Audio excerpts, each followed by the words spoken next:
proudly we hailed at the twilight's last gleaming, whose broad stripes and bright stars through the perilous fight, o'er the ramparts we watched, were so gallantly streaming. And the rocket's red glare, the bombs bursting in air, gave proof through the night that our flag was still there.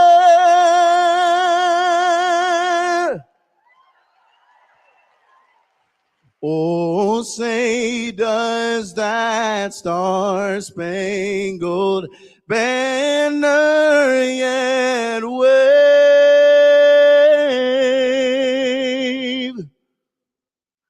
o'er the land of the free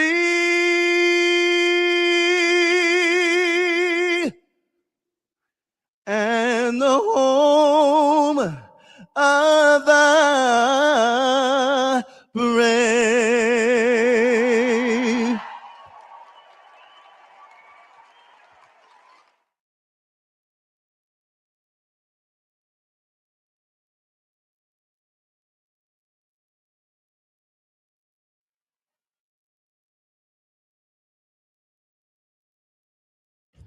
Please welcome Iowa veterans Laura Hubka, Lanon Bakam, and Ben Davis. Please give a warm welcome.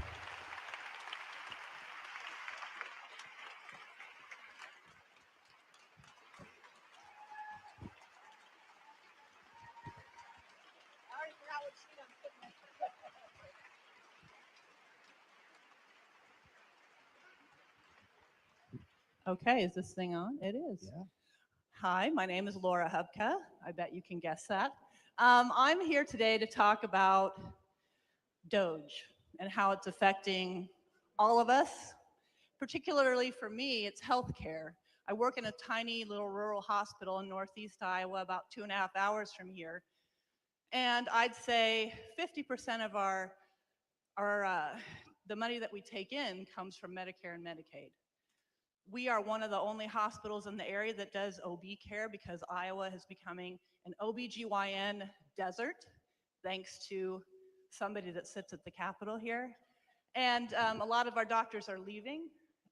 So these Doge cuts are going to hurt not only just the people that live in Howard County, it's going to affect people in surrounding communities.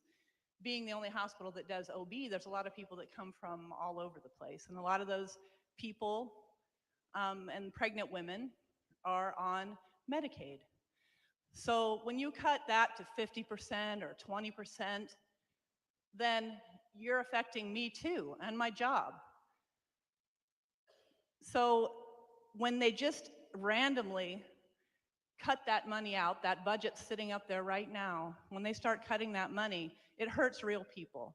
And it hurts, Howard County has 560 veterans. They get veterans care as well. And a lot of them use the CARE program that maybe some of you here use.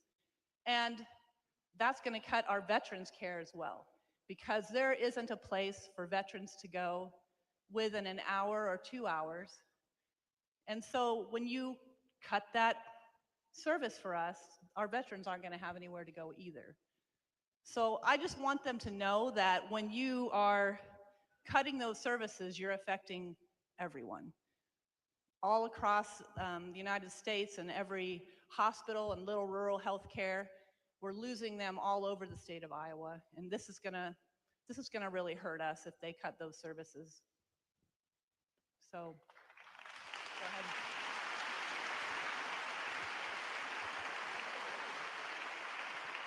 ahead. All right, it's my turn. My name is Ben Davis. About 4 years ago, I retired from the Iowa Army National Guard, spent some time here in Cedar Rapids, and did what was the next logical thing, looking for somebody to transition out of the military, and I bought a chocolate shop. I have some fans over here. All right. So what I want to talk about is just a couple minutes on how small business is being impacted right now through what we are all willing to spend because of the unpredictability of the world as we sit in our country right now, and then really kind of some of the impacts. Oh, sorry. All right. Yeah, hold it up. So, sorry. Just a little bit about the impacts of tariffs on small businesses and consumer confidence on small business. Am I doing all right? All right, right there. Okay. Folks, he was an officer. Yeah. That was the problem. Where's my enlisted at? Yeah. Here we go. Here we go. All right. Yeah. Normally I just yell, so I'm not used to an audience quite this big. Our business, the Marion Chocolate Shop, when we bought it to now, our prices for cocoa, which if you didn't know, aren't grown, cocoa trees aren't grown in America. They have to be imported, has increased over 100% in the last 6 months. Some of that is climate change, which we are no longer part of the Paris Climate Accord, right?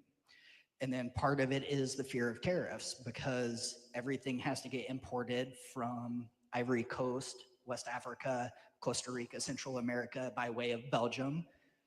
So our product, our prices are going up. And how that impacts us is I don't sell bread, I don't sell eggs, I don't sell the stuff that you need to get by. A lot of people think you do need chocolate to survive. Yes.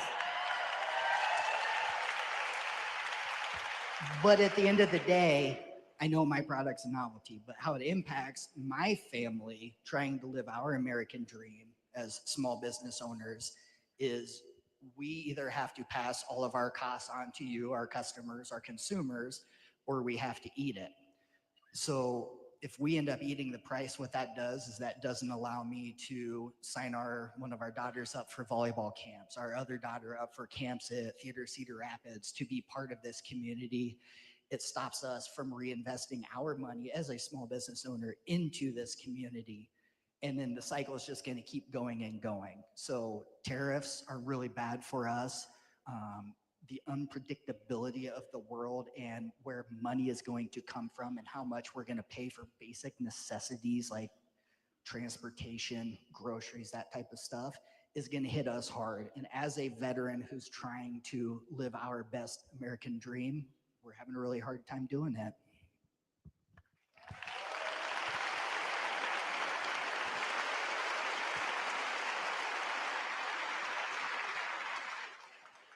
Hey, folks, how you doing?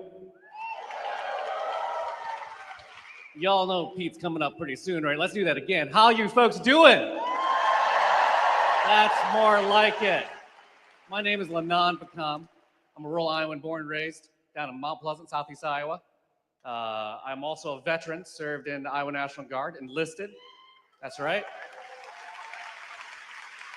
Deployed to Afghanistan in 2004. And had the incredible honor of serving at the USDA for 10 years with Secretary Tom Vilsack, someone you all know pretty well, don't you?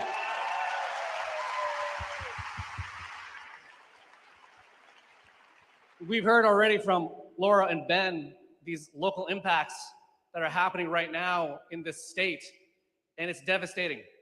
There are a couple things that you need to know right now. That this administration, the Trump tariffs and trade war are going to devastate rural America. That's a problem.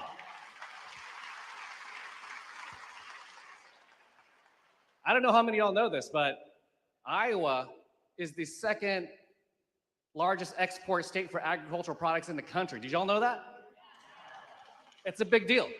But not just ag exports here in this state, exports in general in Iowa are a major industry. $17 billion were exported in 2024. That supports over 115,000 jobs in this country. And guess what? Like agriculture, with these tariffs and these trade wars, it's really, really hard when China, Canada, Mexico, Japan decide to go get their products from somewhere else. It's really hard to get those markets back. How hard is it, folks? Really hard. It is. And we've seen this already. The Trump administration is injecting chaos into our economy. Farmers and ranchers in our rural communities need certainty. They want to know how they can plant and prepare for the next year. And when they cut programs, they cut the ability for farmers and ranchers to even go to their local office to seek help because they're cutting staff and they're cutting hours. That makes it harder for us to be able to grow and raise our own food locally. And I'm gonna guess, I'm pretty sure most of the people in this room feel strongly that we want to get our food from closer to where we are. Am I right?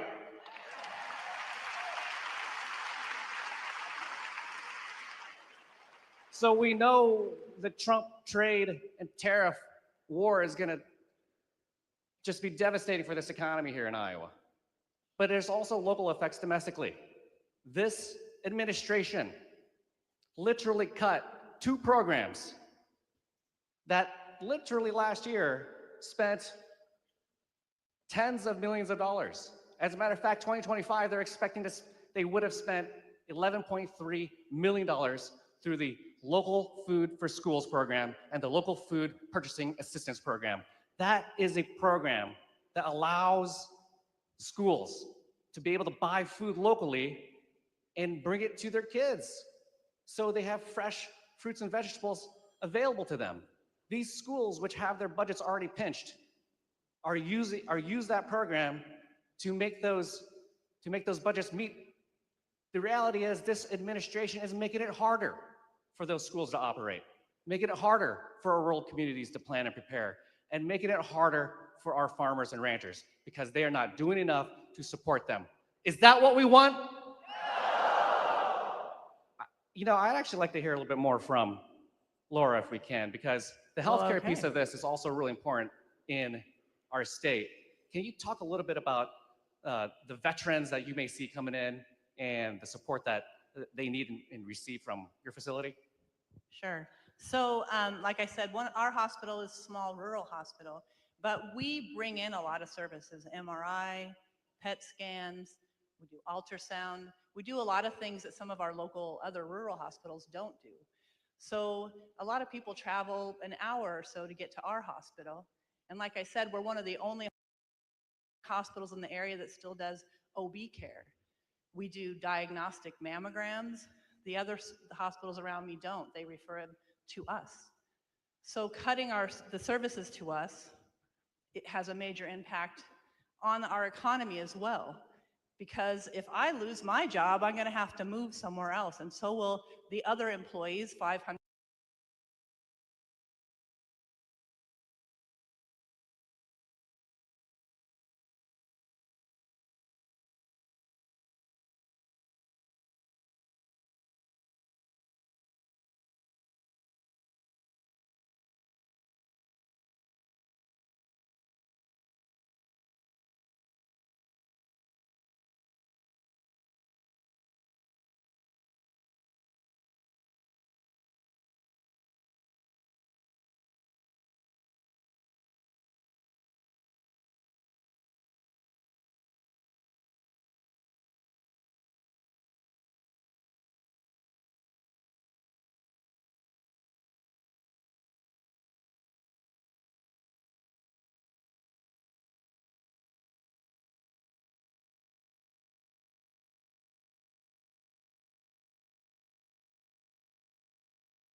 Maybe of people there, so they don't.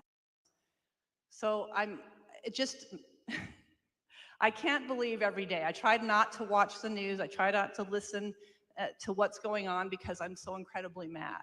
And I'm thinking about listening to that beautiful song sung, and it brought tears to my eyes because I think of how much our patriotism has been stolen from us, right? I want the flag back, and I want my patriotism back.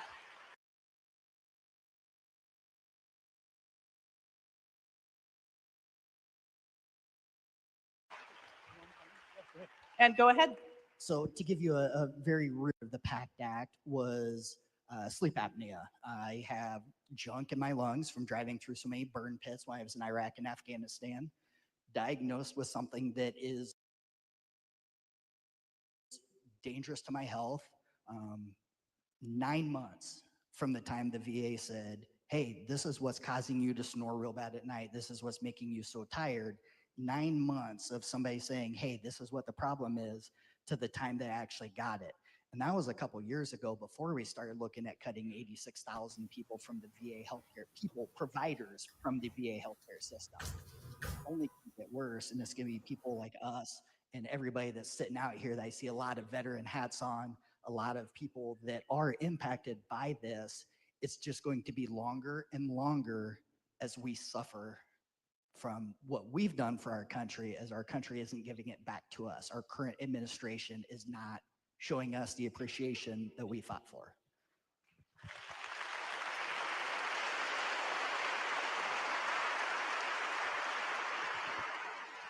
Hey, folks, guess what? I just got the hook. We're about to leave stage. But that means we're getting just another minute closer to Pete. You guys ready for that?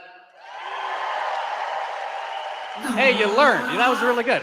But let me just finish on this, okay? What we've heard today are just some really incredibly compelling stories from both Laura and Ben, and what's happening in our ag industry as well. Can I just get a show of hands here? How many of y'all from a small town, have a connection to a small town, grew up in a small town, right? That's right. There's a lot of us in here, and I actually think Iowa's one big small town, right? Kind of feels that way. We all know each other. We're friends. We're neighbors, and that's the amazing thing about having this community. And when this administration tears and rips at the fabric of that community, it's tough.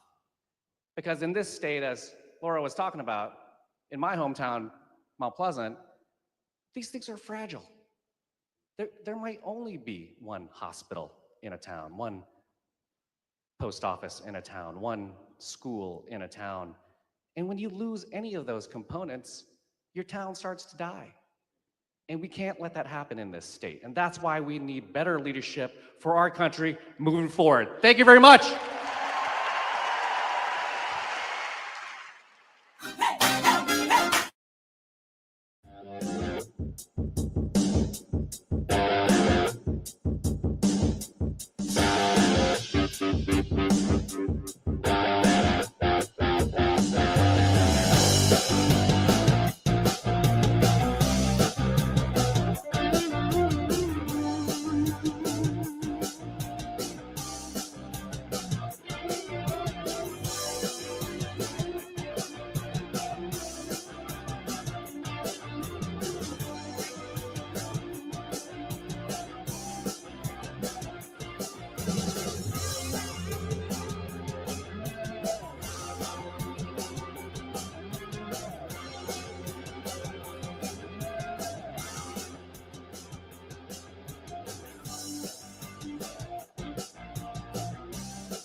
This music is so funny.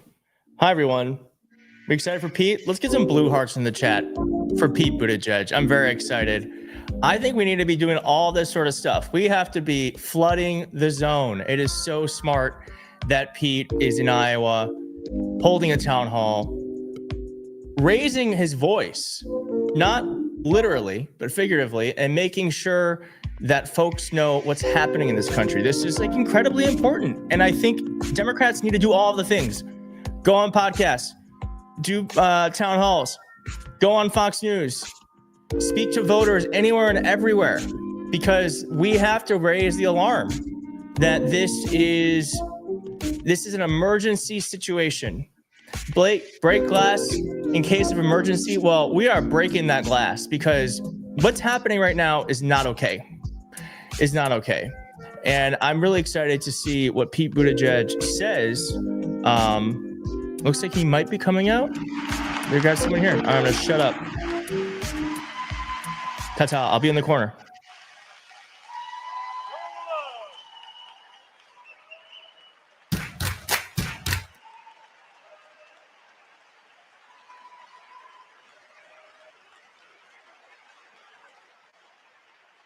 Thank you very much. Thank you for coming out to share this moment with Mayor Pete, a veteran, one of us.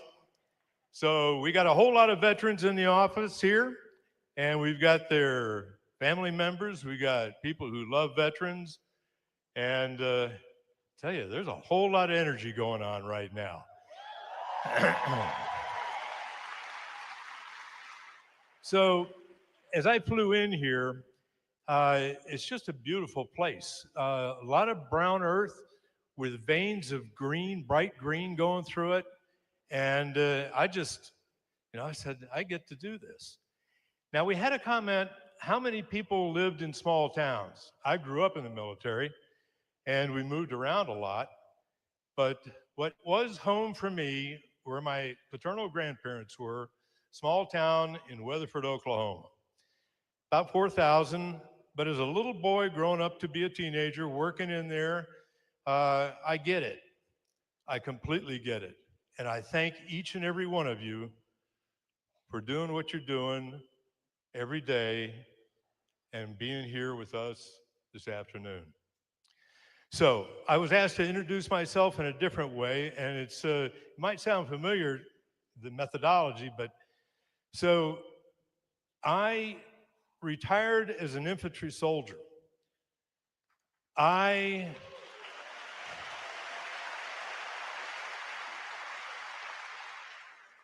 am husband to a soldier.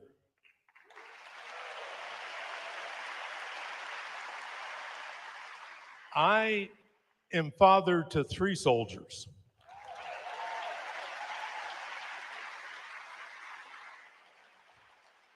Two non-commissioned officers and 1 officer. Dinner table conversations are very interesting. I am son to a fighter pilot who was killed during the Vietnam War, and I am son-in-law to a career Marine with 2 wars under his belt. There are a lot of stories like that in the veteran community. We grow and recruit from families, and that's the way it is. And the whole reason that we're here tonight is to support our veterans. And the Vote Vets outfit, and I get to be chairman, I'm the guy with gray hair, but I'm surrounded by some of the smartest, brightest, most wonderful young men and women you can imagine. We're not big, but we punch way above our weight. And tonight, you just made us look like absolute wonderful folks. Thank you very much.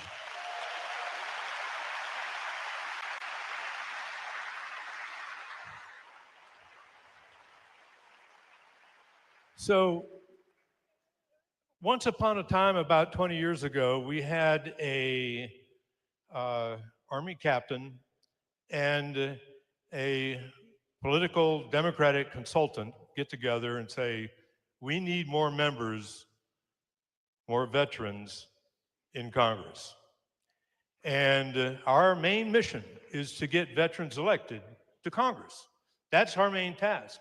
We also work issues that are important to veterans. And that's pretty much why we're here tonight.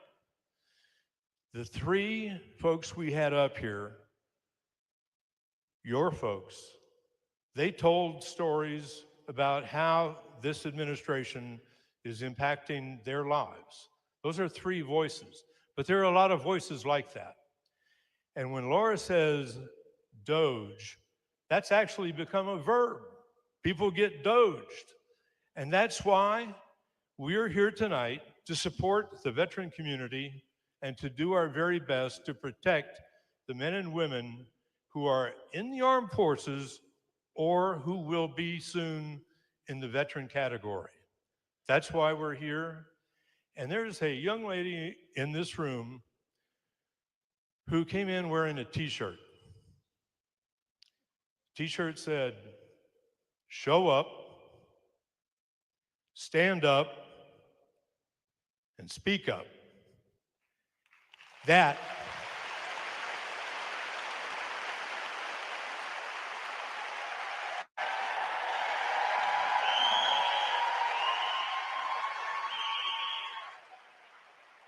Thank you, my dear. That pretty much says why we're here. So now the only thing between Mayor Pete and you is me. And I'm going to be off here in just a couple of seconds. I'm not going to read you his biography. I am going to tell you a couple of things about him that I know, that I've watched over the years. He was the youngest mayor at the age of 29 of any city with more than 100,000 people. That's when everybody started to call him Mayor Pete.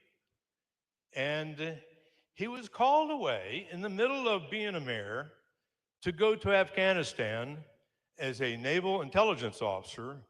And when you're an infantryman, you really do love your intelligence officers because it just ups your game and gives you a chance. But this man, Mayor Pete, has served this country, all of us, over and over again. And his performance as a cabinet officer, as the Secretary of Transportation, was nothing less than brilliant. He would show up.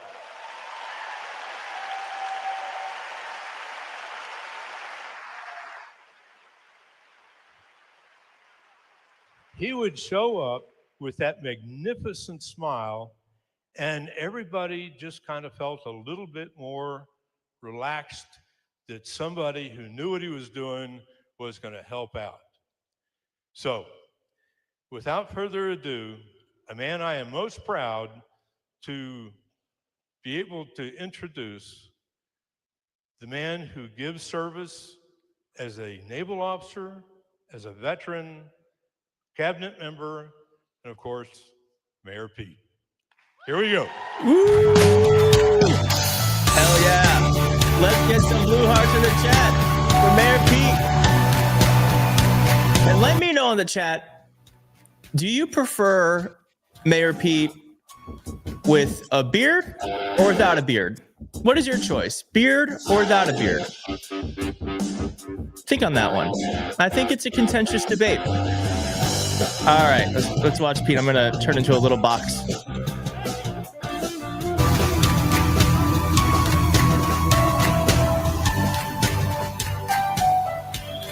Thank you so much. Wow.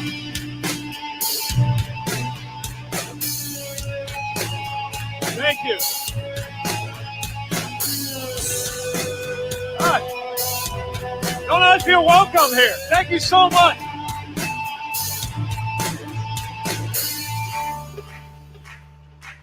Wow. Thank you, General Eaton. Thank you, Boat Bets, for hosting us today. And thank you for joining us for a very important conversation I've been looking forward to.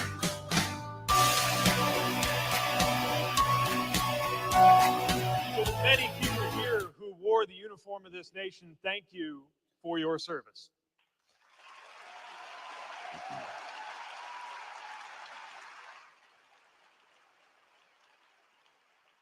And to every one of you who chose to be here this evening, I know you got a lot on your plate, a lot you could be doing.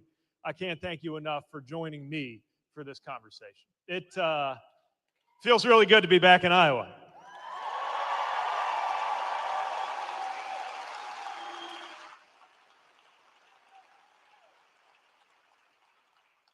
Anyone can come to Iowa just before an election's coming up. I wanted to make sure I had a chance to talk with the people I got to know 5 or 6 years ago and people I'm seeing for the very first time.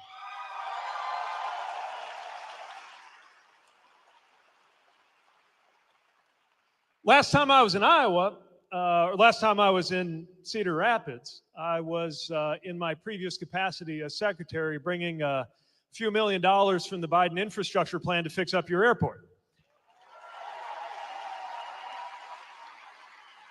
So it felt really good to step off that plane yesterday and have a look around at that terminal. That's coming along nicely. Nice job with that. It's got that new terminal smell that only a former transportation secretary can love. And the last time I was here before that, I was sort of winning the Iowa caucus for the president. So that was fun.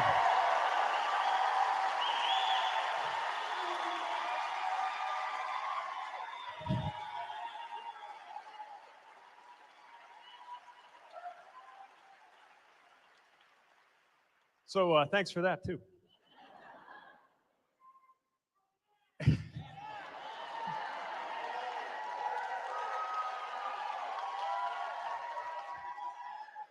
So, you know, you come to a place you haven't been to in a little while, and your mind goes to everything that's the same and everything that's changed. And a lot's changed. When I was running around here 5 or 6 years ago introducing myself, I was before COVID. It was before ChatGPT. It was before Chasten and I became parents to an incredible son and daughter, Gus and Penelope, our twins who came into our lives and changed everything.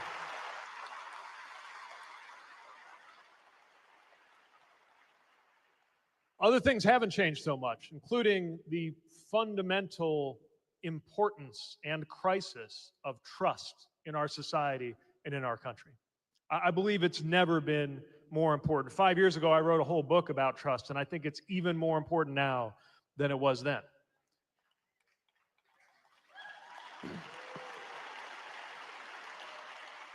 And that's part of why I wanted to be in Iowa in a room filled with veterans, because you know a thing or two about trust. You know what it means to trust somebody with your life, even if you just met them, because you have been in situations where there is no alternative. You know what it means to earn trust, because you have raised your right hand and pledged your very life to the preservation of our republic. So we're going to need you. And we're going to need everybody in this community and every community who recognizes the fundamental nature of this country and the fact that it is facing its most profound test in generations. We are being tested on nothing less than whether the United States of America is, in fact, the freedom-loving people that we believe and know ourselves to be. Let us meet that test.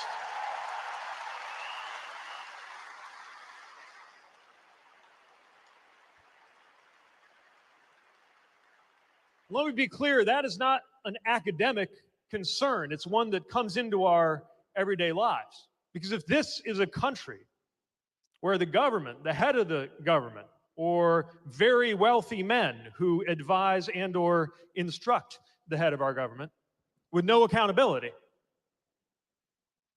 that means that if you're a farmer caught up in a useless trade war, the answer is too bad. If you're a small business owner who doesn't even know what you can order or what you're going to be charging, the answer is we don't really have to answer to you. If you're one of the 10 million Americans who we just learned stand to be kicked off of Medicaid if this Republican budget goes through Congress, the answer is go pound sand. That is unacceptable in a democracy. So this is an immediate concern, not a theoretical one. But I wouldn't be here if I didn't believe that America will meet that test and show itself to be that freedom-loving people and stand up, not just for some lofty principle, but most importantly, as every veteran knows how to do, stand up for each other, which is what I saw every day I came to Iowa.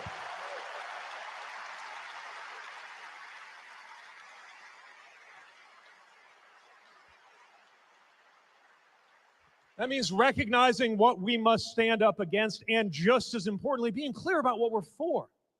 Even in this moment when opposition to the abuses coming out of Washington has never mattered more, this isn't just about what we are trying to block. It's about what we are determined to build.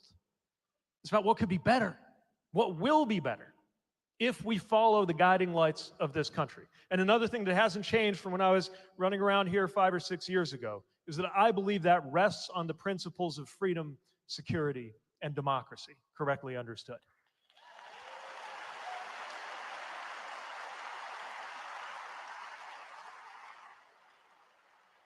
And yeah, freedom means freedom from overbearing government, something we should be able to join hands, progressives, conservatives, libertarians, at a moment when the President of the United States thinks he can send you to another country or shut down the broadcast license of a TV station if he doesn't like what it has to say. That is not freedom.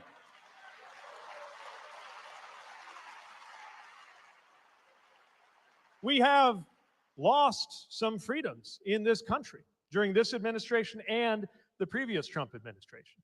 But we will not rest until we have restored freedoms like a woman's right to choose.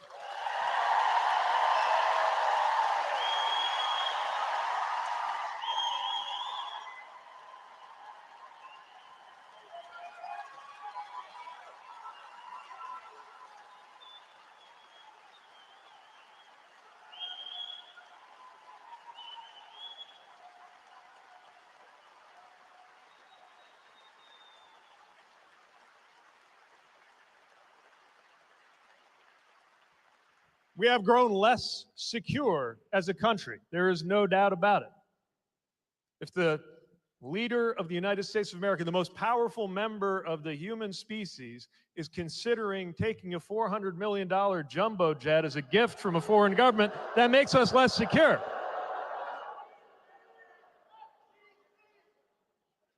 If the Secretary of Defense can randomly text highly sensitive classified information to some dude on his phone, we are less secure. But just as importantly, we could be more secure. I mean, that's just the bare minimum. We could do so much better. We could face the 21st century threats to what AI represents, to what climate change is doing to us, if we will be more secure, if we're the kind of... Is anyone hearing this music? It's not me. It's not me. You will honor and respect your service based on your performance, not your gender identity. Let alone try to kick you out over it. We will be more secure when we honor those who serve, no matter who they are or who they love or how they identify. It's Russia. It's Russia.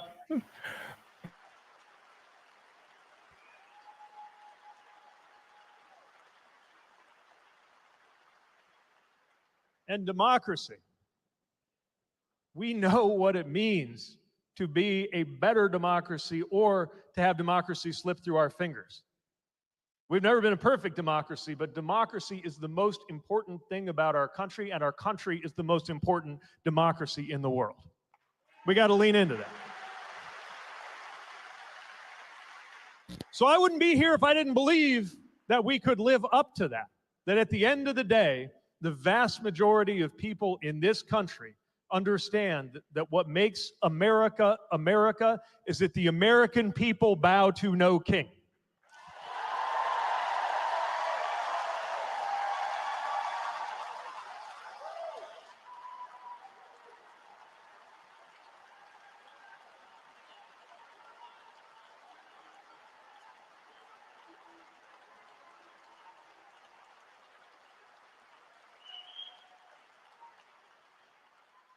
So we got some work to do.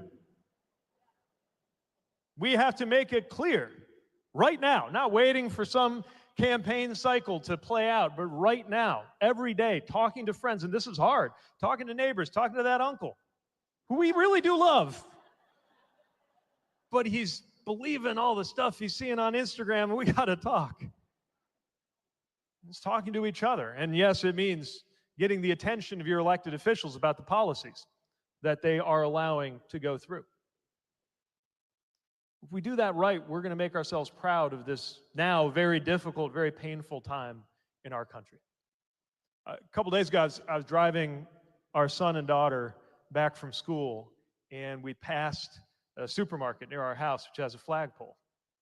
And my daughter pointed to it. She said, "Papa, American flag," which I thought was really cool for a 3-year-old. And we started talking about it. I said, "Yeah, you're right. That's an American flag." I said, "Guess what? It has a nickname. It's called the Stars and Stripes, because it's got those white stars and those red and white stripes." She said, "Oh, what else is it called?" I was like, "Well, Well, it's called Old Glory. This is the tradition of that flag as a battle flag in important moments in our country's story. She said, oh, what else is it called? It's like, Stars and Stripes, I already said that one. Star Spangled Banner. It's called that because there's a song about it. She said, oh, what else is it called? You ever talk to a 3-year-old? I was out of nicknames by then. But I got to thinking, she knows what the flag is, but she doesn't yet know what it represents, what it means to all of us, and what it meant to me. When she and her brother are old enough, I'm going to tell them. I'm going to tell them what it was like to salute that flag. I'm going to tell them what it was like to have that flag Velcroed to my shoulder when we got into a vehicle to go outside the wire in Afghanistan. I'm going to tell her and her brother one day what it felt like that handful of times that as an officer I had the solemn ceremonial duty of taking that flag and handing it to somebody and saying, on behalf of the President of the United States, the Department of the Navy, and a grateful nation, I present you with this flag as a symbol of our appreciation for your loved ones' faithful and honorable service. One day I'll tell her that too. But before they're old enough for me to lay anything that heavy on them, I'll tell them about the values that that flag represents, the story, the incredibly rich and inspiring, and yes, very, very complicated story of everything that has happened under that flag and in the name of that flag. And I'll tell them about how what made America and makes America great is not something that we dust off by saying the word again. What makes America great is its ability to wrestle with its darkest demons and come out stronger and better for it.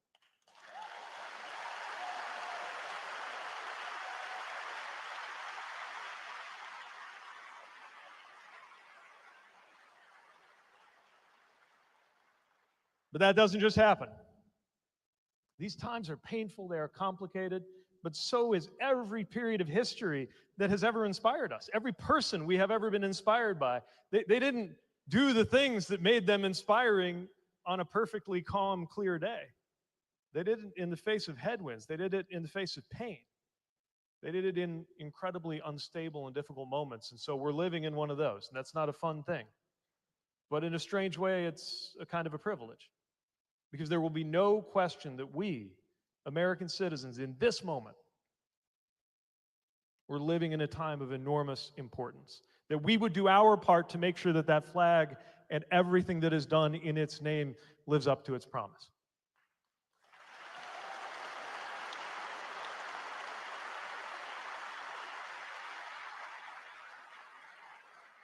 That's the job of every soldier, sailor, airman, and Marine, but it's also the job of every citizen.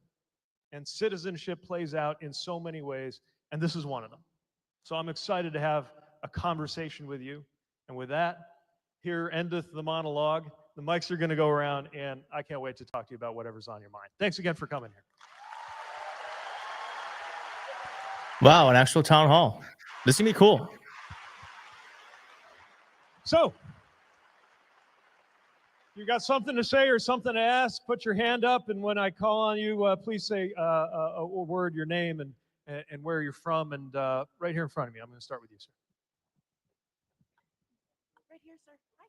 Oh, here, I'll hold it for you. Okay. My name is Mike Woods. I'm a veteran, and I work for the VA. I live in Mount Vernon. And as we discussed this morning, scheduling our veterans, our fellow veterans, for care in a timely fashion is very hard, even right now. But with the proposed cuts that are going to be released, I assume next month, it's going to make it almost impossible. What can be done to stop this or mitigate the outcome? First of all, thank you for serving and for turning around in civilian capacity to continue serving those who serve.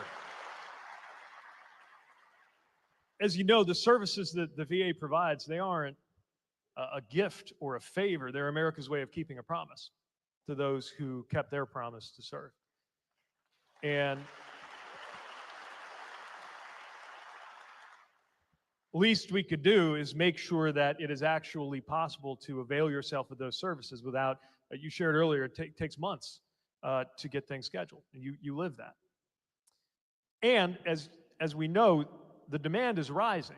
And by the way, one of the reasons the demand is rising is a very good thing, which is the PACT Act, that says that for those who were exposed to burn pits, that you're going to be presumptively covered. It's a big workload for the VA to take on, but it's the right thing to do. I got to tell you, in my entire time in the cabinet, there's only one time that I was actually brought to tears in a White House ceremony, and it was the day that I got to be there when the president signed the PACT Act and extended that care to so many people who deserved it. That, as you know,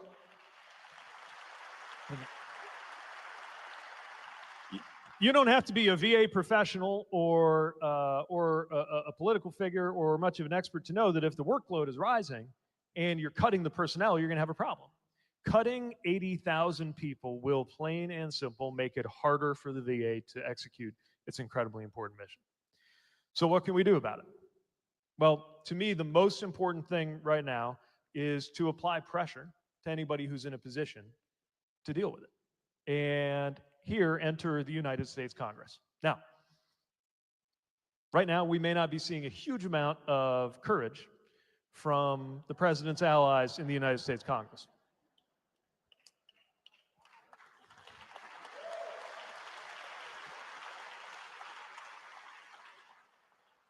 But I think many of them, including some who represent this area or this state, are already aware of two things.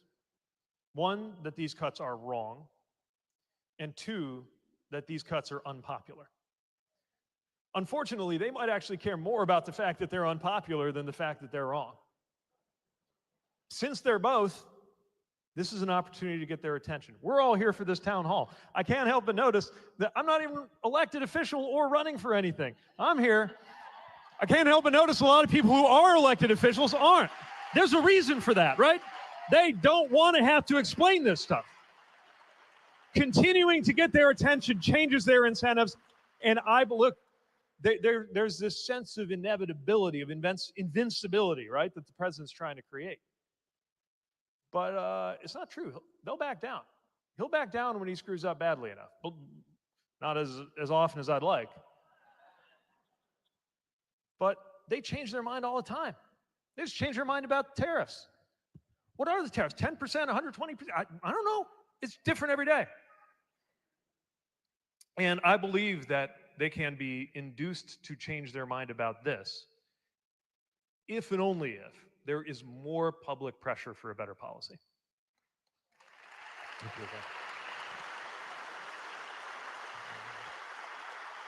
That one. That was good. Just sit tight for a second. Mike will find its way to you. Oh, please. Wait just a second. Oh, Mike's coming your way. Okay, Stephen Miller's talking about getting rid of habeas corpus, and this has been an onslaught since the beginning of the year. Do you think there's any line that he will cross that Congress is going to finally do something like Republicans? Yeah. No, no. I mean, I can answer that. No. habeas corpus, this is some really basic foundational stuff about the rule of law, right? And that's what tells you this is not a normal Democrat-Republican fight. Matter of fact, when a senior White House official is seeking to end habeas corpus, I have a question from some people I know. Where the hell are the libertarians right now?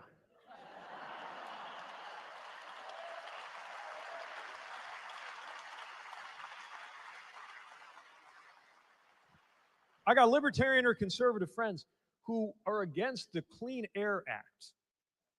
And they actually there's a philosophy to this. They don't say they hate clean air, but they are so opposed to the idea of government doing too much that even making sure we can breathe air is still too much. Some of them even say it's tyranny. Well, if you think the Clean Air Act is tyranny, what do you have to say when they're talking about getting rid of habeas corpus?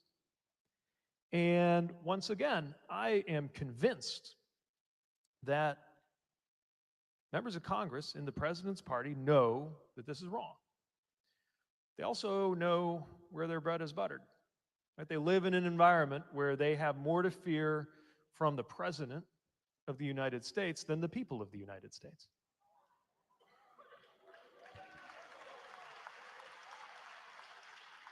You could watch them do this math in their heads. I believe the most important thing is to change the math, to change the incentive, to make them more worried about how they're going to face their own constituents. If they're not going to town halls, there are other ways to get their attention. There are other peaceful means to get their attention, peaceful but energetic means to get their attention, that might remind them that if not out of principle, then at least out of political self-preservation, they have an interest in standing up for what's right. I'm sorry to say it's not happening on its own. It should have by now. But you can tell, because they have been forced to back down on some of their most ridiculous proposals, that there is a line. Is there a line he wouldn't cross if he could? No. But are there lines that he can't cross? Yes. And it's up to us, we the people. And we don't have to wait for an election. It's up to we the people to draw those lines and make it clear that you can go this far but no further.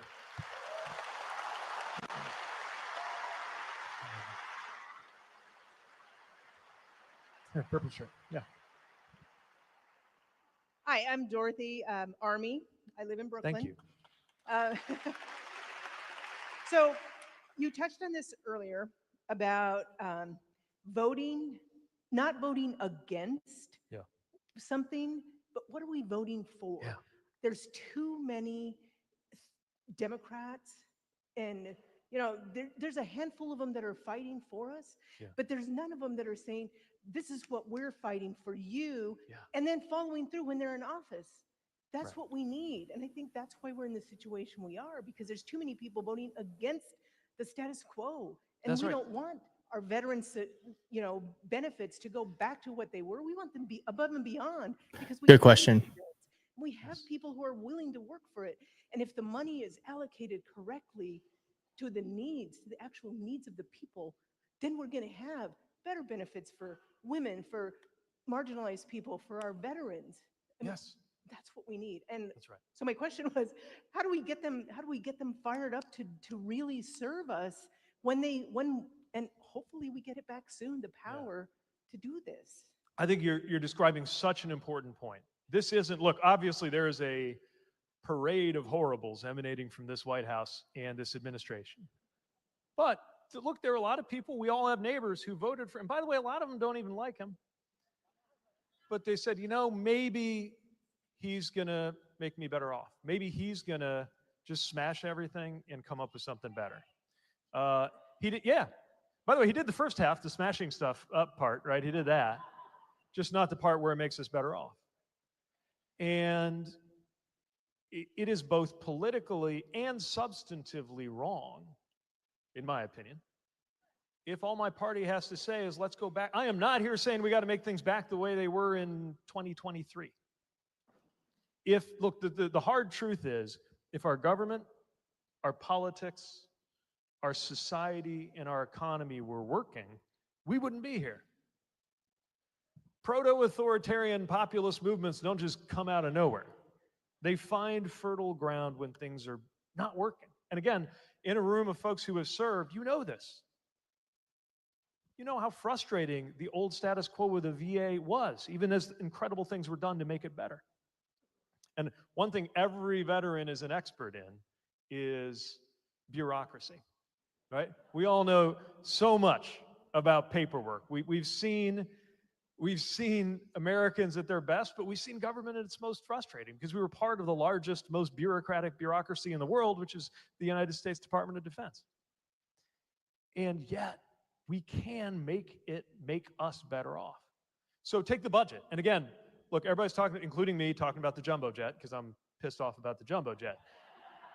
But I believe the most important story today is that the numbers started coming back on the budget reconciliation put forward by the congressional Republicans, which last time I checked, literally as we speak, they're marking up in committee and voting on.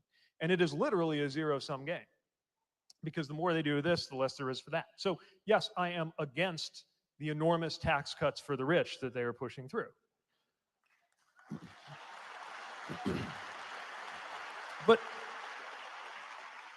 But part of why we're against that is we're for taking those dollars and using them to make sure that nobody in this country, no child in this country goes without health insurance, to make sure that no child in this country goes hungry. We heard earlier about that USDA program that my friend and colleague, Secretary Vilsack, had to help make sure that more food goes directly from farms to people who need it. I'm for that. We could do that, and we could do better. And look, we got to come up with some new answers. And I'm talking about my party too. The post-World War II order, international and domestic, is gone. Or at least it will be by the time these guys are done with it. And the truth is, it's been a while since it was really keeping up with the realities of the 21st century. We need to be presenting answers in accordance with our values on how to make sure government can actually get stuff done, actually work, be more user-friendly, deliver. And that means some tough conversations on our own side about how we get in our own ways sometimes with government. But as somebody who worked for years to deliver transportation projects, I know there's things we could do to make that happen faster and better. And it means being ready for some of these things coming our way. I think even now we are underreacting to stuff like artificial intelligence. Or as President Trump's Secretary of Education calls it, A1. I don't know if you saw this.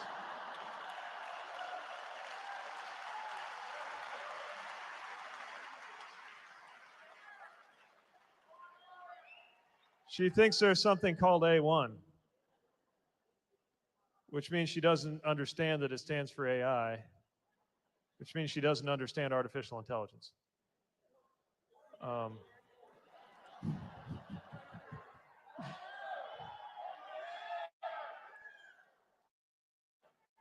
But for all the problems that technology can create, it can actually create a future where we're working less hours and have more money in our pocket. That's something we're for.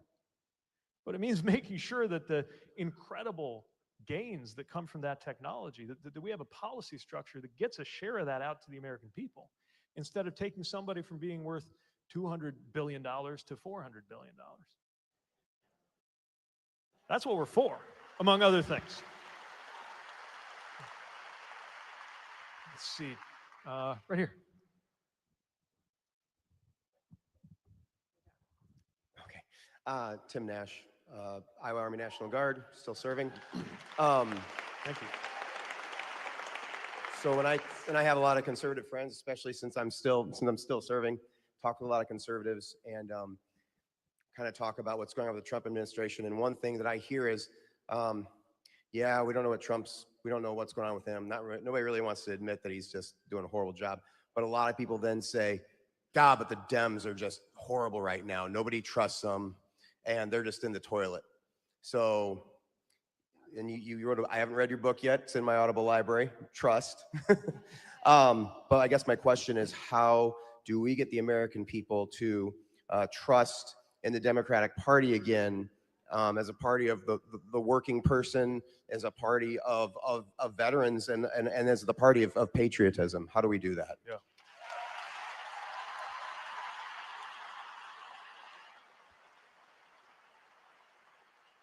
Well, you're right. I mean, look, I take comfort in the fact that the president is unpopular. But a fact, by the way, that you might not know, not feel if you believe some of the coverage on the internet. The president's unpopular, but that doesn't mean my side wins. Democrats do not have the best brand around here and a lot of places. And there's a lot of reasons for that, some fair, some unfair. I think the most important thing is that we connect everything we believe, everything we say, everything we do to everyday life. I'm convinced that the only reason we have politics, the only reason politics is worth being involved in, is because of how every decision that happens in a big white building in Washington, D.C. finds its way into our everyday lives. And nobody knows that better than people who have been sent into war on the orders of people who sit in those big white buildings. But we've got to show that we're about that and not about what seem like these incredibly abstract things. We got to meet people where they are. We got to have a different message. Look, you know, I was I considered it important to make clear some things that were going right in the economy, for example. But there were a lot of things that weren't this last time around. And if somebody's upset, anybody who's ever been married knows, if someone you love is upset and your response is, you shouldn't be upset, you should be happy, actually. Anybody ever try that? How'd that go over? That does not meet people where they are. People are upset for a reason, and we got to have that dialogue. And that's the other thing, it was right there in your question. You said talking to conservatives, which weirdly, some people on my side have trouble doing. Look, we're in an environment where more and more of our information gets fed to us in ways that are pre-sorted. So all I see, I take out my phone and all I see is, here's this person I already agree with saying something that I agree with. Here's this person I already disagree with looking foolish. And here's this other person I don't like doing something I don't like, right? And that's all we get, because that's the rage bait, clickbait phenomenon. We have to find ways to cut across that. And there are several. One is appearing in conservative spaces, my unexpected specialty of going on Fox News an awful lot.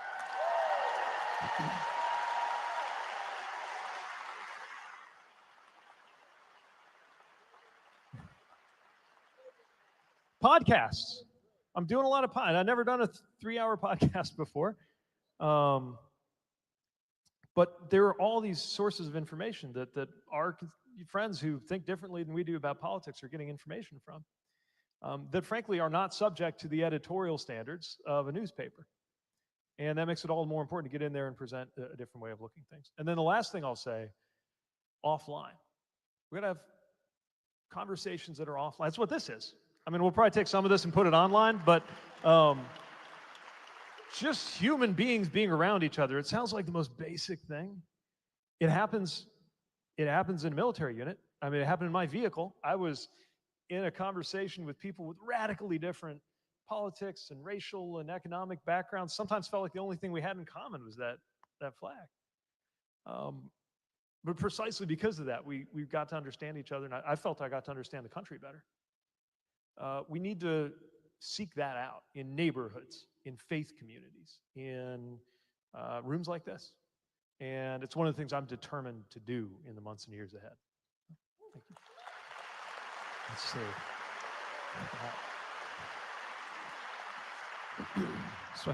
Sir. I'm really challenging the mic runners here, sorry. They're speedy though.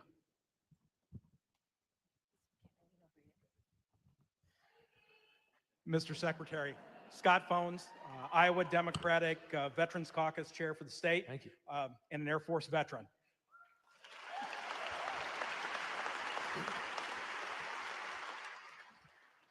The keystone of our nation is rule of law. And every one of us in here understands that implicitly we follow the law. We may not like it, but we're going to follow it, unless it's Highway 13 in the afternoon when you're driving home.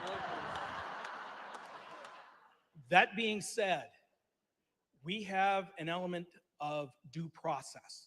And what we're seeing with Garcia and other individuals being denied that due process. Can you please tell the audience here and kind of give them the tools that they need in order to have a conversation to say, this is why due process is so important? Yeah. Let's go. That was awesome. That was awesome. I guess the way I would think about it is that our most important rights and freedoms are safe if and only if they apply across the board. So just like freedom of speech isn't freedom of speech if it's only for speech we agree with, right? It's why, as Voltaire said, I detest what you have to say, but I will defend to the death your right to say it, right? It is precisely with disagreeable speech that we prove that we really mean it when we say freedom of speech. Same thing with the rule of law. You know, they're saying like, oh, well, this guy, you know, he's a criminal.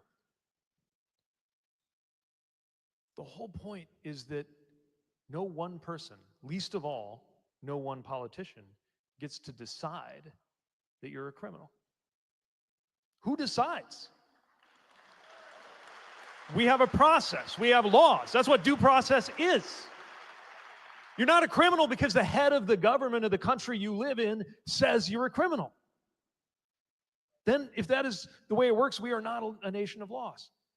The whole Constitution points to a way of making sure that we give people that due process, that we count on that due process. And it can involve, for those who are involved in law enforcement and the judicial system here, it involves probable cause and a jury of your peers. I didn't go to law school. I'm not a lawyer. You shouldn't have to be to know that due process is afforded to everybody, because it is through that due process that our society can make decisions, including challenging decisions about what happens to you if you are in fact held to be in violation of the law. As, ironically, happened to the president himself when he went through probable cause, due process, judge, jury, all that. He got due process.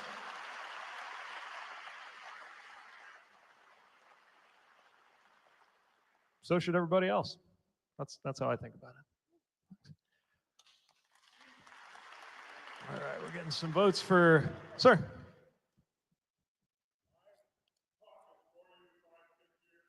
Thank you.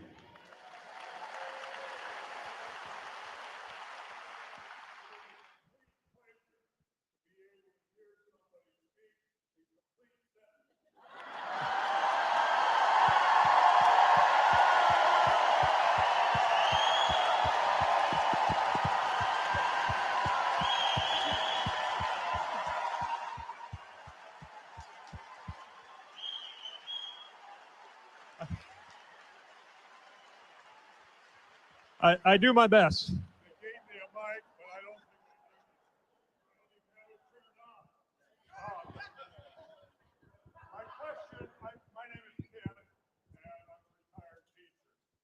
Thank you. Thank you for that service. Right now, there is a case that's going before the Supreme Court out of Oklahoma that is dealing with what amounts to the separation of state and church. It also goes to one of the other questions about where the tax money is being spent. And this is a case where the tax money could be spent on church schools. I pay $1,000 quarterly estimates. I pay more taxes than Jeff Bezos does. I don't mind paying taxes, but I would like to have it spent where it needs to be spent.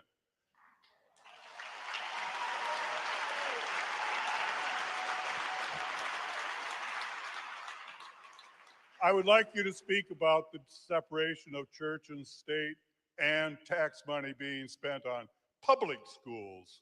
Yeah.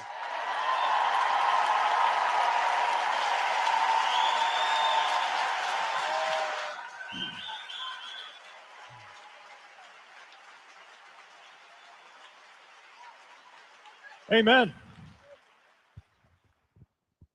Look, the separation of church and state is a foundational principle of our republic. Our country was founded by people who decided they didn't want to have to live subject to somebody else's interpretation of his own religion. They were, by the way, religious people, but they didn't want to have to live by somebody else's religion. And they did not seek to impose theirs through the mechanisms and the machinery of government on anybody else. It's a foundational principle, and it is absolutely being tested in our schools. A public school is, speaking of democracy, subject to the decisions of a school board that you get to vote people onto or off of. It's part of a democratic process, as should be everything that we pay for with our taxpayer dollars. And I say that as somebody who appreciates religious education. I benefited from religious education. I went to St. Joseph's High School, the Catholic high school in South Bend, Indiana. I got a great education there, but my family never expected for 1 minute that our neighbor on Marquette Avenue would have to pay for it.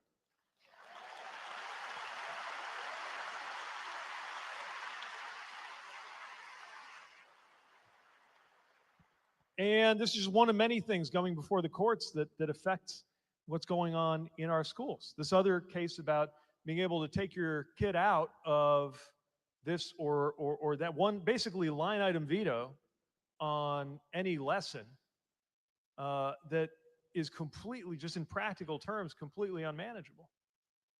I mean, the idea that a teacher is supposed to keep a roster for every student and only include a different combination of students in every paragraph of every textbook is, again, against the basic idea that we hold our school systems accountable to a school board that we elect, but then their job is to hire people who can be trusted to run those schools in accordance with community values. That's the idea. By the way, that's an idea that is richly rooted in a tradition of respect for local decision making that conservatives used to talk a lot about, and I think we all ought to be able to agree on. So, and one last point, again, because this isn't just about what we're against, it's what we're for. It's not just that we are against forcing people to pay with their tax dollars for private education that they might not subscribe to or agree with. We are for using those tax dollars for excellent, first-rate public education.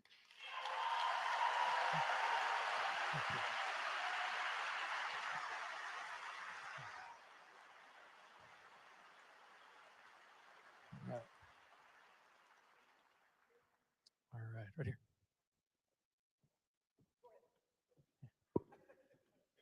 On your left. Pardon me, thanks. Hold this for you. My name's Ned Fry. I live in Mediapolis, Iowa. I'm a retired command sergeant major with 33 years of service.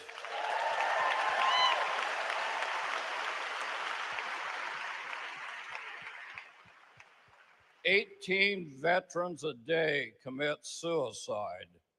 And if we fire 83,000 people in the VA, I have been sending Lieutenant Colonel Joni Ernst messages and messages. I want to know how many of those people are doctors and nurses and suicide hotline people.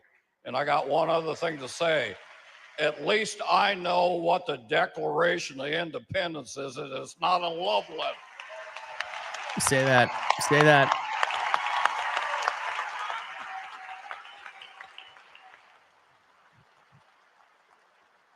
I couldn't have said that better myself. Well, thank you for that service, and thank you for taking a stand for those who come home. And we, definitely people I served with came home physically intact, but they still didn't make it. And it is a profound crisis. And the good news is our country is gradually doing a much better job, generally and with respect to veterans, of recognizing culturally the importance of mental health, understanding that mental health ought to be something we deal with and be able to talk about. That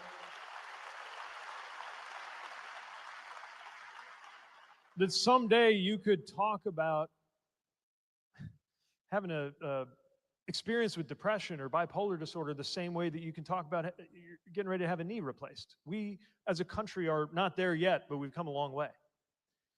And yet at the very moment when the VA is staffing up and gearing up to better reflect that, they're cutting people.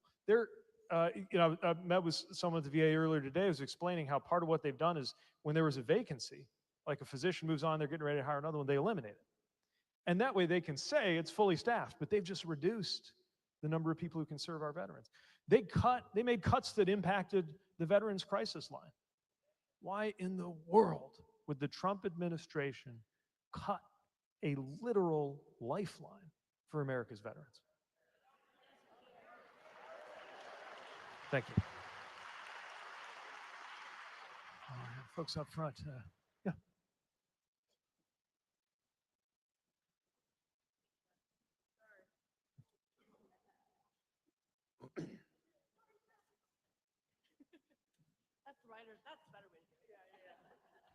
So I'm Ava Jones, and I'm 20. I'm both a traumatic brain injury survivor, and I'm currently fighting cancer.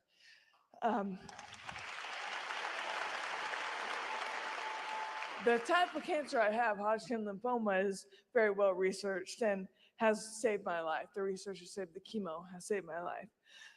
What are the impacts of slashing research funding in educational institutions, and what can be done about it for people that do not have as great of a cancer that I have, or as lucky as I am for the type of cancer I have? Well, first of all, thank you for sharing that with us.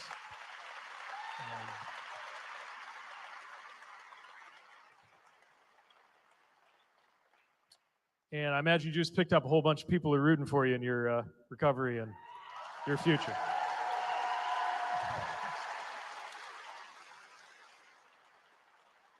And thank you for reminding us that research also is not just some abstract ideal, although it's a worthy ideal to build up the knowledge of this nation in service of a better future, but it's an extremely practical thing.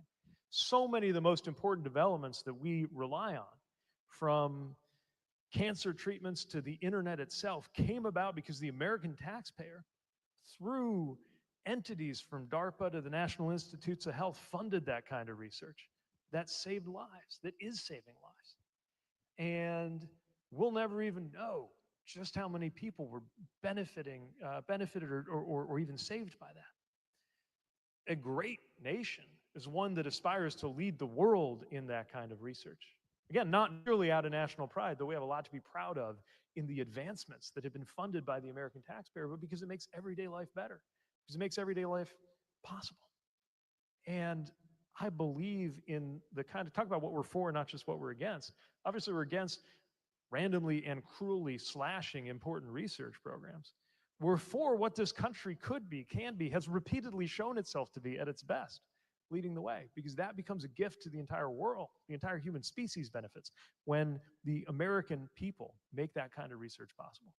So let's be clear that this is a country that believes in science, believes in the potential of modern medicine, and believes that it not only needs to be researched and developed, but then made available, which is what's at stake in this fight over Medicaid health insurance. You have to be able to get the care that the best minds in America have invented and made possible.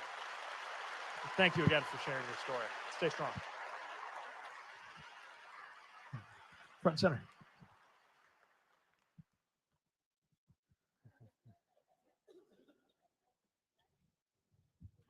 Sorry to make you do that again.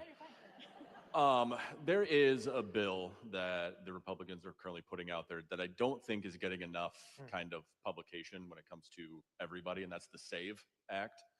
Essentially has to do with voting rights, and especially women's voting rights, married women, disenfranchised. Can you kind of speak a little bit about that in regards to just educating everyone on what it is and what we can do to help combat it? Yeah, thank you.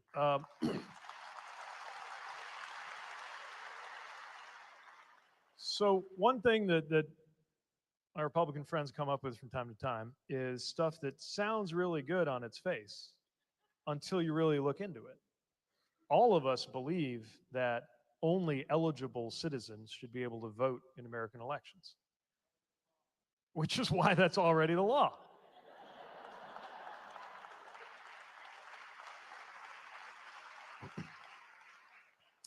And what's extremely troubling about many of these proposals that have been put through either at the state level or federally is that in the name of election integrity, they actually reduce the integrity of our elections. And what I mean by that is that, and by the way, there's tons of research that's been done. People have been, it's incredibly rare, but people have been prosecuted for fraudulently voting, as they should be, because you can't do that, you shouldn't do that. What we found is that the rate of that happening is in the neighborhood of 1 in a billion votes. And these measures, on the other hand, can prevent thousands and thousands of eligible, qualified American citizens from exercising that democratic right. The truth is, as with a lot of things in our society and our government, there are certain things that we ought to make it easier to do with integrity. It ought to be easier to build a bridge. It ought to be easier to file your taxes. And it ought to be easier for an eligible, qualified citizen to exercise their fundamental right to vote.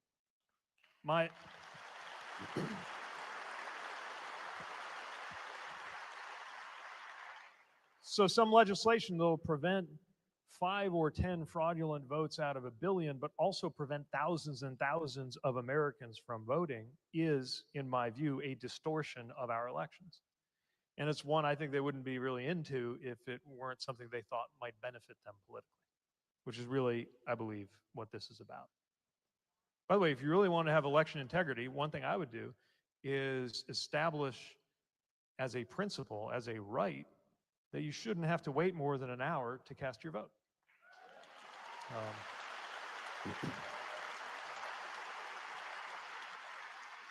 Because if you want to ask what has pushed an election this way or that way, what has skewed it to be different from what it would have been if everybody expressed their opinion, the number of people who might conceivably have voted who shouldn't is, I am certain, much less than the number of voters who walked away because they had something else to do, who are exactly the people who have the most on the line when they're working 3 jobs and still depending on Medicaid, and now their Medicaid benefits are being put on the line, or any of the other things that are being done. So I'm glad you raised that. It's unsexy, this process stuff, right?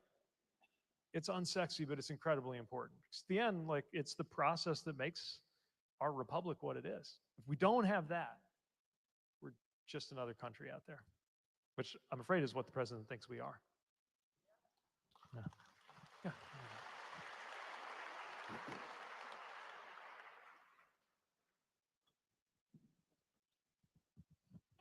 Hi, Pete. My name is Blake. I'm originally from Los Angeles, but now attending the University of Iowa. I've been a supporter of yours since 2020. First, I wanted to say it was my first time in Iowa when I first got to tour the school, and Iowans are some of the most amazing people I've ever met. Right. You guys are, it's a family here. It's beautiful. I wanted to ask you about the Democrats' response to this. I know we talked about this a little bit earlier, but it feels to me there's an idea like this isn't normal, but that's it. It's just talked about. I remember my friends here can tell you about how frustrated I was during Trump's address to Congress and how Democrats brought signs. And that felt like that was it. And it felt like there wasn't much pushback. And it feels like to me that Democrats are not really fighting back, at least publicly. And I wanted to specifically note on Iowa being the first state to disenfranchise trans people, which is something I feel like the Democrats have kind of forgotten about, not focused on. I was hoping you could talk a little bit about that. Yeah. Wow, good question. There's this theory out there that if we just kind of hang back, don't do much, then the people in charge today will screw it up, and then they'll get blamed for it, and then we'll win. I disagree.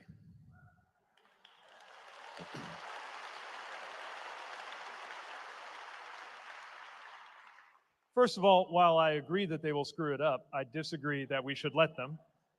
And I also disagree that they will be blamed for it. They may not be good at governing, but they are really good at allocating blame. And while I think we do need to revisit some of the things that we have had to say policy-wise that haven't kept up with the times as a party, that doesn't mean ever throwing vulnerable people under the bus.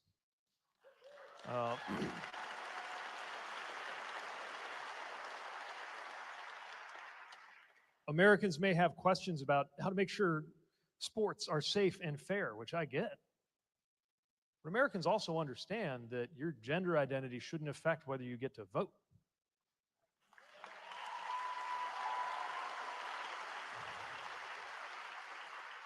And Americans understand that if you are, for example, a soldier who is doing a good job, who is getting good ratings from your commander, who is contributing to the readiness of this mission, who is ready to put your life on the line, and who happens to be transgender, you ought to be honored and not kicked out of the military. People get that.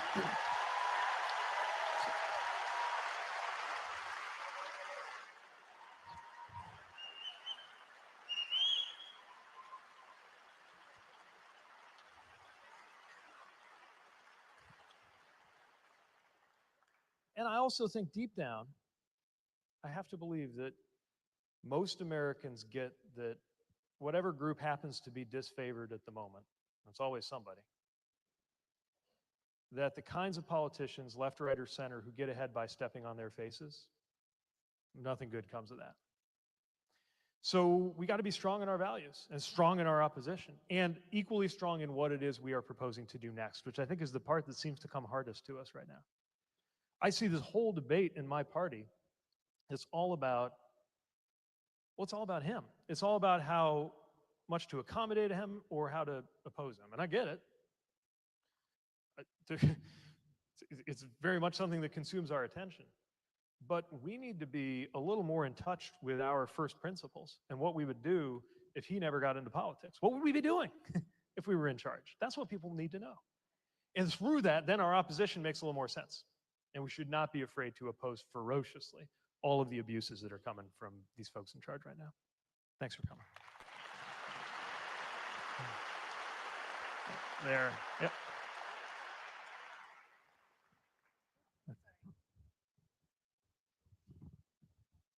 My name is Myra Frana, and I want to know what you have to comment about the Afghani refugees that have been given till May 20th to self-deport. They protected our military. They stood shoulder to shoulder. We brought them here 3 years ago, and now we're leaving them behind. Wow. Wow.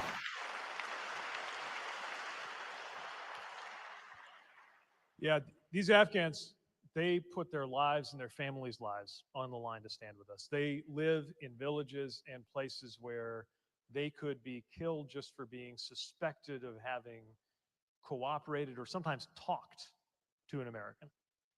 And a lot of us who were deployed, we couldn't have done our jobs without them.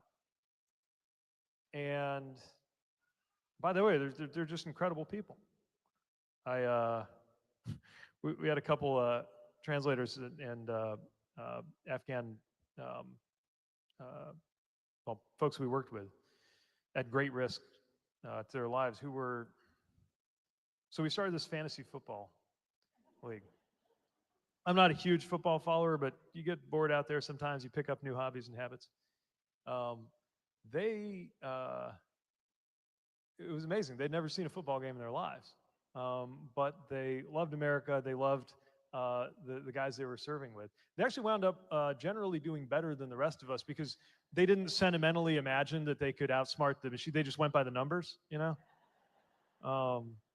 And I think about the conversations that we would have about, we talked about corn because some of them are from parts of Afghanistan that grow agricultural products. And I was trying to think of a way to relate to somebody who has such a different life than mine. And being from Indiana, I realized we could talk about agriculture and about corn. But at the end of the day, it's not about, you know, their personalities. It's about their sacrifice. And it's not just about them, it's about us. It's about the integrity of a country that must see to it that we keep our promises. The security of a country that must make sure that whenever, as we undoubtedly will do again, whenever we are asking somebody to put their life on the line for us, that they believe us when we say, do this and we will have your back too. It is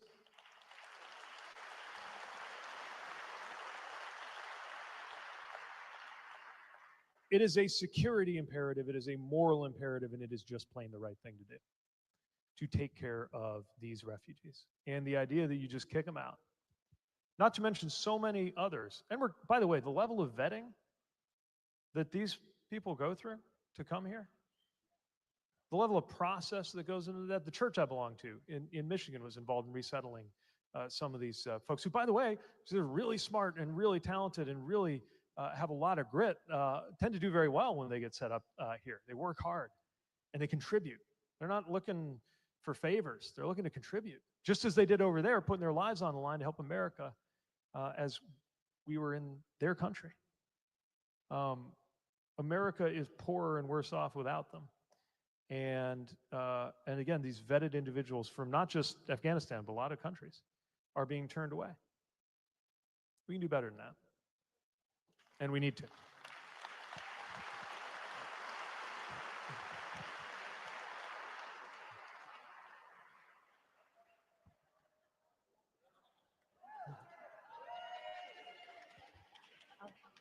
I popped into Raygun on my lunch break today. It's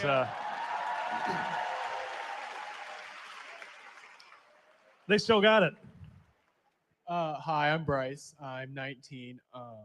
One of my biggest goals in life a few years down the road is to have kids.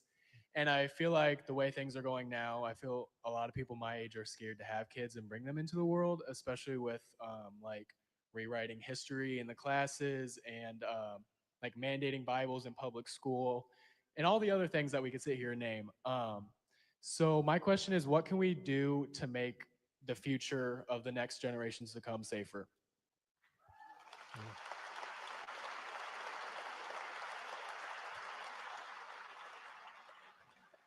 Well, I'm kind of biased on this because having kids is the best, hardest but best thing that I've ever done or that's ever happened to me. And I went through a big part of my early adulthood not sure if that was something that was even possible.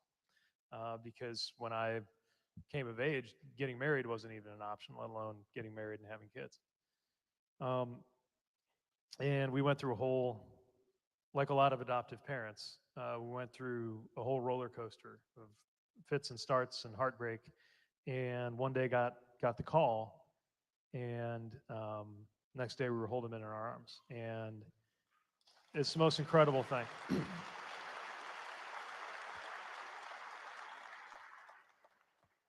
And we think a lot about the values we want them to grow up with, the experience we want them to have, the way we want them to see how they fit in the world. Chasten I wrote a book about trust. Chasten just wrote a kid's book. It's coming out next week about a family kind of like ours getting ready for someone they love to come home.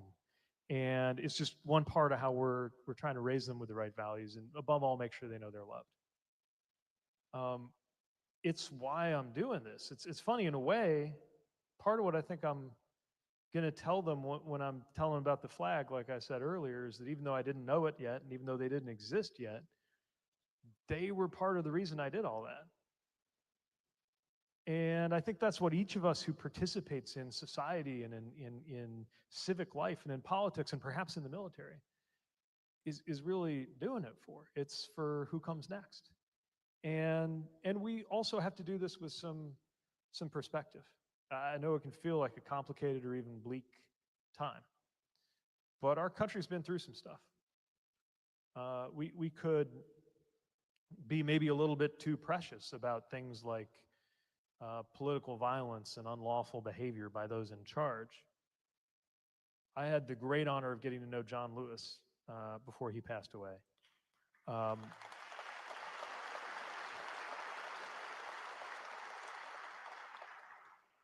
I wonder sometimes what he would think of this moment. But what I know is that when we talk, if you talk about this moment, it would not come as novel to him that there's a side of America that's capable of political violence and illegal behavior by people in positions of power. That has happened. And what is best about America is that we've actually been able to face that down as a country. Not perfectly and not always, but more often than not. And I wouldn't be here if I didn't believe that we're not just going to save our values in this country, but that the future can actually be better than the present, that it has to be. I really believe that.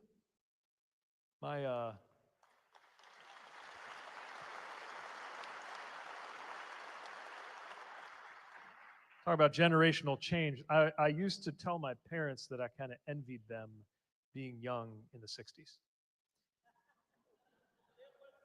Because it looked pretty fun.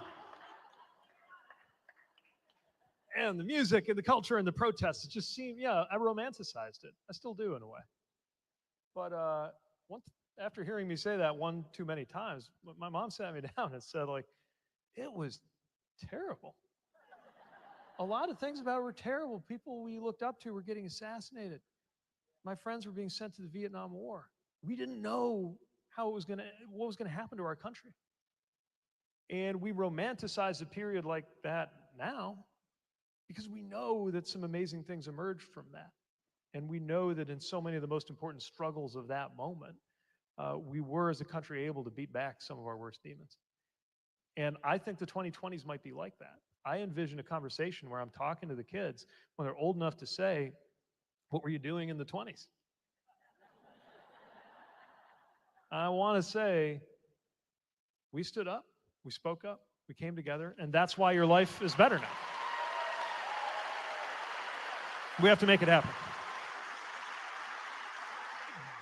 I'll come back to this.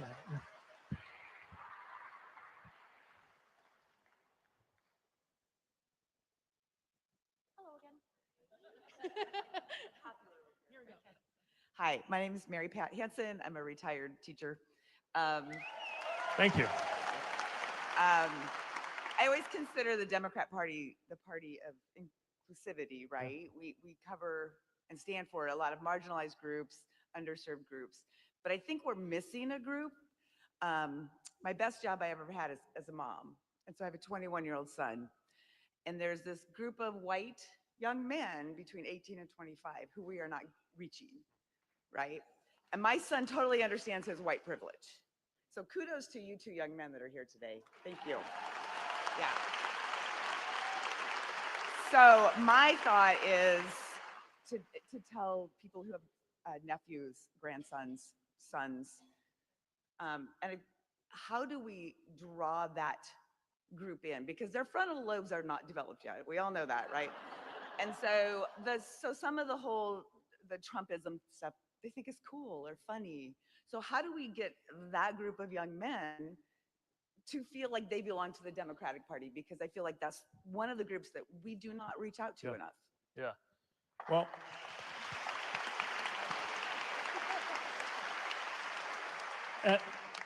at risk of sounding obvious, step one is talk to them.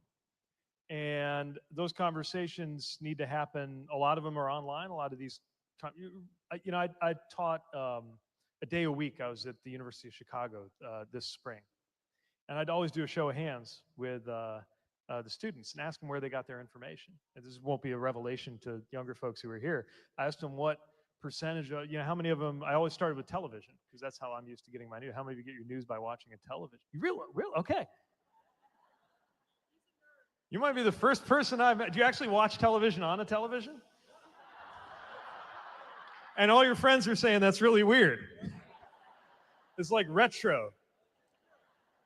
It's going to be like vinyl. So watching television to this generation is like vinyl. Mr. Secretary, thank you very much. We have time for one more question. Okay. Well, then, just to finish the thought, and then I'll take one more. Thank you, gentlemen. They really keep you squared away, these Army types. We got to be talking to folks where they are. That's why I'm going on these podcasts. A 3-hour podcast was not on my bingo card until a few weeks ago. Going to be doing more of those, but also, again, speak to how everyday life is going to be different. If it just looks like a show or a game, then you go with whoever's cooler, whoever looks like they have more swagger sometimes. And that's something that happens when you reduce politics to a kind of a death match, wrestling death match. That's what it's become. We can do better than that. But we have to have that conversation and have something to offer besides just these guys are no good, even though these guys are no good. Yes. No pressure. The last question.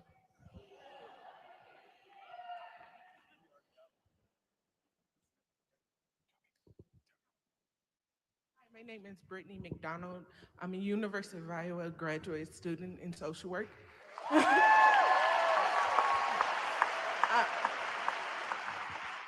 That's just one of my identities. I'm also a mother of a child with disabilities.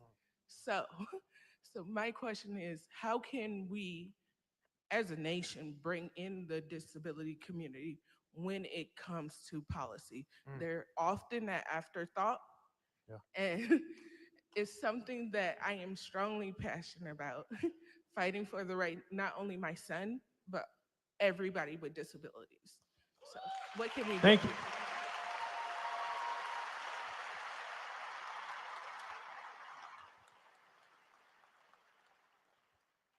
Well, thank you for standing up for your son. And look, this is another example of a test of who we are as a country. I had a great, just a week or two ago, caught up on the phone with a great leader in disability policy and a great Iowan, Tom Harkin, who I worked with a lot.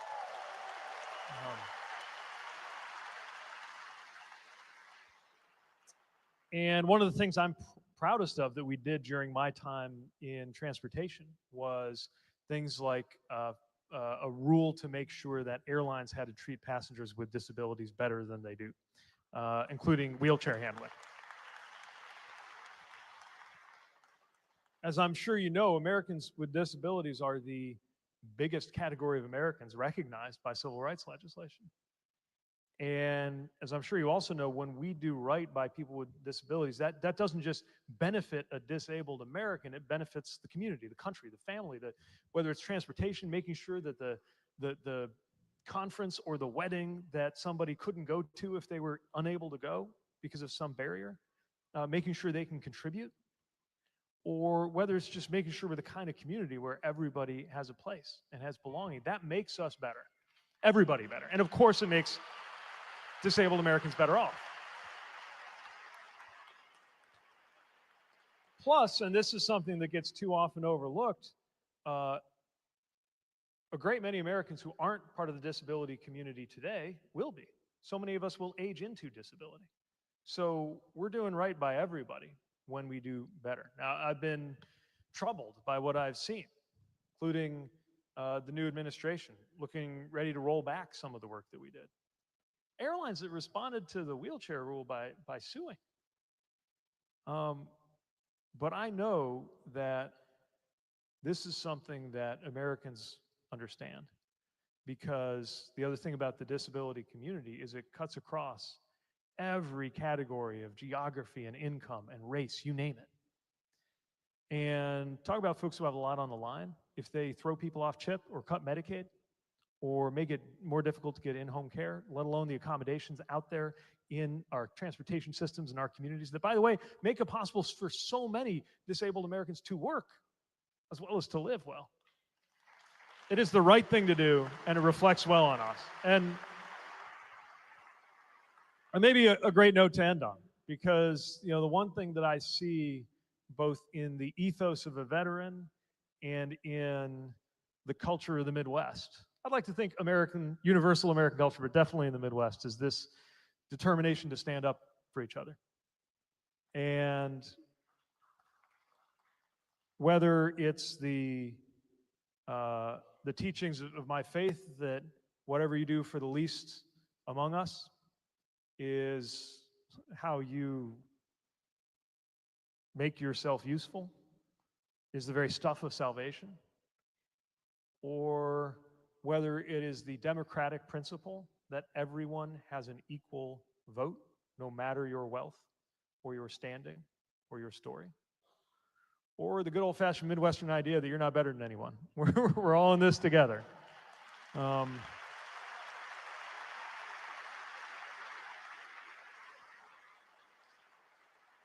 That's what I think we are about, and I wouldn't be here with you if I didn't believe that we can live up to that in our time. And one day, through the work that we do, not just election stuff and campaign stuff, but in this very moment, at this very town hall, and the very conversations that we're all going to have as we leave here, including with that challenging uncle,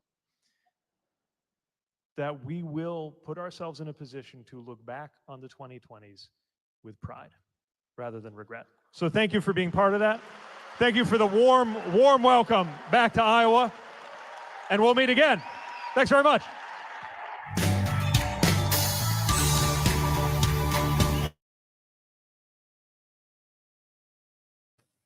Okay. Is my mic too low? Is it too high? Sorry, everyone. I know you're complaining about my mic volume. The thing is their volume's low, mine is high, and I can't hear my mic volume. Anyway, that's besides the point. I just want to say thank you all for joining, for watching this live stream with me. It's great to see a Democrat in Iowa, which, by the way, is a swing state. It is a swing state. And especially Pete Buttigieg, I think, handled those answers beautifully. I call him the verbal assassin. Pete Buttigieg, the verbal assassin. And I'm wondering what you all, what was your favorite moment from this town hall?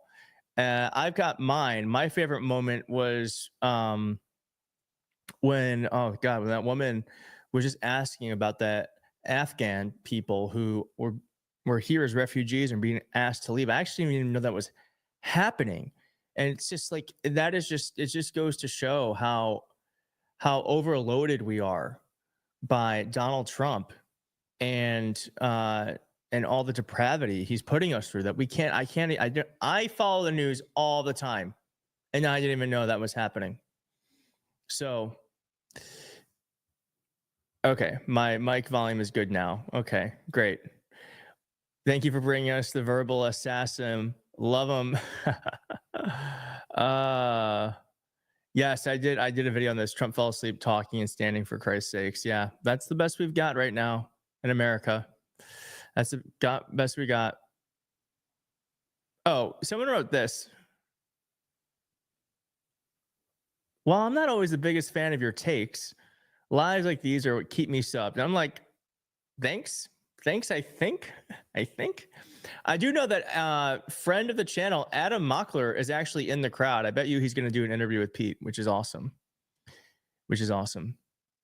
And I'm sorry to everyone who I did ask if you like the beard or you don't like the beard, and it caused mayhem in the chat. So sorry about that. But finally, mayhem about nothing too important. For the record, I'm ambivalent. I don't really care either way about the beard. And that's true. Either way, I don't care. I do think it's funny that it's a thing. Okay. I am gonna get going. If you're new here, please consider subscribing. It really does help the channel. If you're watching the replay, hit like. If you're here right now, hit like. It helps. It all helps. And I do videos multiple times a day about breaking news with political analysis as a person who's been in Democratic politics for a long time as a strategist. So thank you all so much. I am gonna order some pizza, I think. Pizza is on the menu, I think, tonight, boys and girls. And I will see you online soon. Thank you all so much for being here. And then I'm gonna do that. Oh, and this one. Okay. Bye, everyone.